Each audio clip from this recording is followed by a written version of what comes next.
Shalom siswa-siswi yang diberkati Tuhan. Sebelum kita memulai kegiatan belajar kita, mari kita baca sebuah ayat dari Alkitab. Silakan buka Alkitab kamu, tertulis dalam Yohanes 14 ayat ke-26. Mari kita baca bersama-sama. Begini firman Tuhan. Tetapi penghibur yaitu Roh Kudus yang akan diutus oleh Bapa dalam namaku, Dialah yang akan mengajarkan segala sesuatu kepadamu dan akan mengingatkan kamu akan semua yang telah kukatakan kepadamu. Siswa-siswi Ibu, ayat ini berhubungan dengan pembelajaran kita kali ini. Nah, sebelum kita masuk dalam doa, mari dengarkan sebuah lagu. Lagu ini tentang kehadiran Roh Kudus. Bagi kamu yang sudah tahu, mari nyanyi bersama. Tapi bagi kamu yang belum tahu, silakan dengarkan lagu berikut dengan seksama.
Baik, kita langsung saja berdoa. Mari persiapkan dirimu, kita berdoa.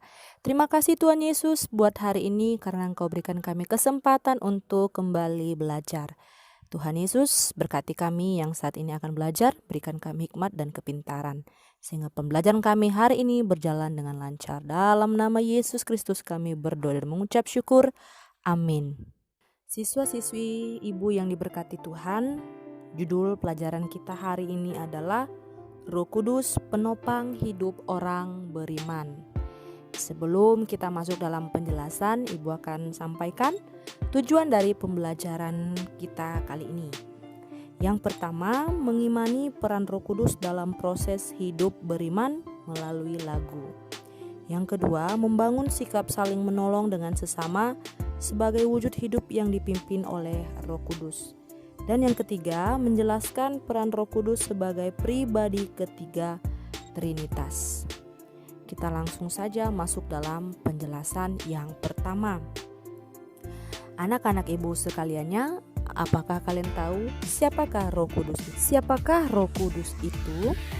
Roh Kudus adalah suatu pribadi nyata yang datang untuk tinggal dalam pengikut Kristus yang sejati setelah Yesus bangkit dari kematian dan bertakhta di surga. Roh Kudus bukanlah suatu yang samar, bayangan halus, maupun suatu kekuatan tanpa pribadi. Ia adalah suatu pribadi yang sama dalam segi apapun dengan Allah Bapa dan Allah Anak. Roh Kudus dianggap sebagai pribadi ketiga dari Allah Tritunggal. Dalam bahasa Yunani, Roh Kudus disebut dengan Parakletos, artinya dipanggil untuk menolong atau menasehati. Nah, pada pelajaran ini kita akan membahas bagaimana peranan Roh Kudus dalam menopang hidup kita sebagai orang-orang beriman agar kita memperoleh kekuatan dalam menghadapi berbagai tantangan dan pencobaan. Pembahasan yang pertama, Tuhan Yesus menjanjikan Roh Kudus. Siswa-siswi Ibu sekaliannya, Roh Allah telah sejak lama bekerja dalam kehidupan manusia, bahkan sebelum sesuatu dijadikan, Roh itu sudah ada. Nah, sebelum Tuhan Yesus menjalankan tugasnya, Roh itu menampakkan dirinya pada peristiwa pembaptisan Yesus di Sungai Yordan dan memimpin Yesus ke padang gurun untuk dicobai. Roh Kudus menjalankan peranan sebagai pengganti Tuhan Yesus yang secara fisik sudah kembali kepada Bapa di surga. Paulus dalam pelayanannya tidak berjalan dengan mudah dan mulus. Ada banyak tantangan dan ancaman yang harus dihadapi. Meskipun Paulus merasakan tekanan dan penderitaan yang berat, tetapi ia tetap bertahan dalam pelayanannya. Bagi Paulus, jelas Allah sendirilah yang memberikan kepadanya kekuatan yang ia butuhkan.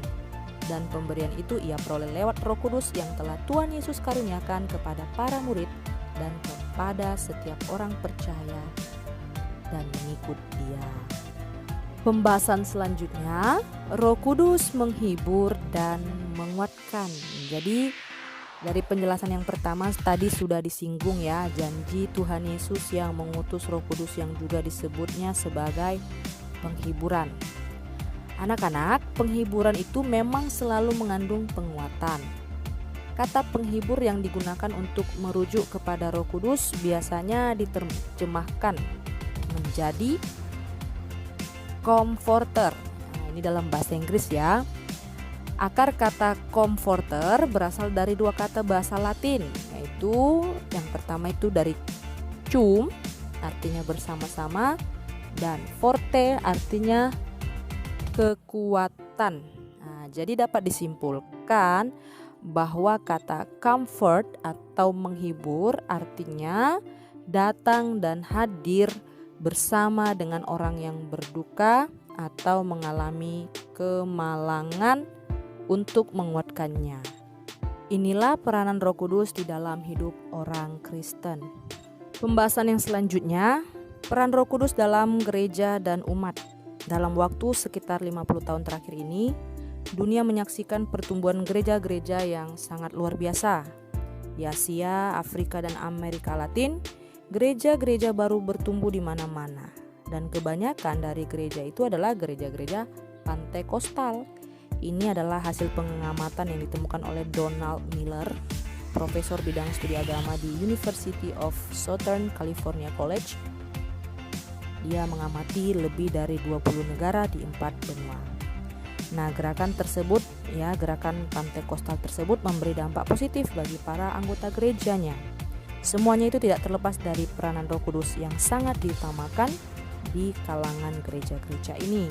Jadi peranan Roh Kudus itu sangat besar ya dalam pertumbuhan gereja. Mulai dari anggota-anggota gereja yang memiliki sifat-sifat yang dulunya menyimpang dari firman Tuhan, lalu kemudian mengalami perubahan, semakin mendekat dan melakukan perbuatan yang berkenan di hadapan Tuhan. Nah, itulah dia siswa-siswi Ibu sekaliannya, penjelasan dari materi kita hari ini. Semoga kamu semua dapat memahami dan mengerti. Selanjutnya kita akan masuk dalam penugasan. Ini dia tugas yang harus kamu kerjakan di rumah. Nah, tugas ini kamu kerjakan lalu kamu kirim ke classroom tepat waktu ya, sesuai dengan waktu yang sudah Ibu tentukan. Baiklah siswa-siswi Ibu sekaliannya, Ibu berharap kamu di rumah tetap semangat mengerjakan tugas-tugas. Kita akan akhiri pembelajaran kita kali ini. Mari persiapkan dirimu berdoa. Kita bersatu dalam doa. Terima kasih banyak Tuhan Yesus buat kesempatan ini. Kami sudah selesai melakukan pembelajaran. Biarlah itu semua menjadi pembelajaran yang berguna bagi kami. Kami serahkan kehidupan kami ke dalam tangan Tuhan. Dalam nama Yesus Kristus kami berdoa dan bersyukur. Amin. Baiklah siswa-siswi Ibu sekaliannya, sekian dulu pertemuan kita dalam video pembelajaran ini. Kita akan bertemu kembali di video pembelajaran selanjutnya.